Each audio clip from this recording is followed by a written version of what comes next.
জনগণের সমর্থন বিএনপির সঙ্গে ছিল বলেই গণঅভ্যুত্থান সফল হয়েছে বলে মন্তব্য করেছে গাজীপুর মহানগর বিএনপির সাধারণ সম্পাদক এম মঞ্জুরুল করিম রনি। শুক্রবার ২০ রমজান সন্ধ্যায় বাসন মেট্রো থানা বিএনপির তত্ত্বাবধানে এম মঞ্জুরুল করিম রনির আয়োজনে মাসব্যাপী গণ ইফতারের চতুর্থ ধাপের শেষ দিনের আয়োজন সম্পন্ন হয় নগরীর বাসন থানা চান্দনা উচ্চ বিদ্যালয় কলেজ মাঠে।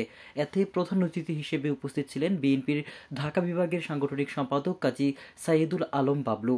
কাজী সাইয়েদুল আলম বাবলু বলেন, বিএনপির ভারপ্রাপ্ত চেয়ারম্যান তারেক রহমান গত ১৬-১৭ বছর সুদূর প্রবাসে বসেও ফ্যাসিস্ট সরকার বিরোধী আন্দোলনে যেভাবে নেতৃত্ব দিয়েছে, নেতাকর্মীদের উজ্জীবিত করেছেন, উৎসাহ দিয়েছেন, যার অনুপ্রেরণায় বাংলাদেশ জাতীয়তাবাদী দল ও তার সমমনা সকল বিরোধী রাজনৈতিক দল ঐক্যবদ্ধভাবে আন্দোলন সংগ্রামের মাধ্যমে স্বৈরাচার সরকারের পতন ঘটিয়েছে। বাসন থানা বিএনপির সাধারণ সম্পাদক মনিরুল ইসলামের সভাপতিত্বে বিএনপির সাংগঠনিক সম্পাদক শওকত বাবুর সঞ্চালনায় উপস্থিত ছিলেন হাজী শামসুল আলম, কৃষক দলের আহ্বায়ক আতাউর রহমান, ওলামা দলের আহ্বায়ক কাজী খোকন, স্বেচ্ছাসেবক দলের সদস্য সচিব আব্দুল হালিম মোল্লা সহ অন্যান্য নেতৃবৃন্দ।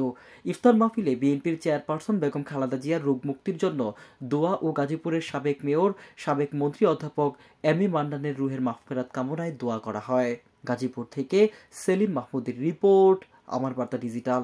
আজকে আমরা যে দীর্ঘ আন্দোলন করেছি এই ফ্যাসিস্ট গভর্নমেন্টের বিরুদ্ধে, মাফিয়া হাসিনা সরকারের বিরুদ্ধে, সেখানে জনগণের সমর্থন বিএনপির সাথে ছিল বলেই কিন্তু আজকে এই ৫ই আগস্ট এই গণ অভ্যুত্থান সফল হয়েছে বন্ধুগণ।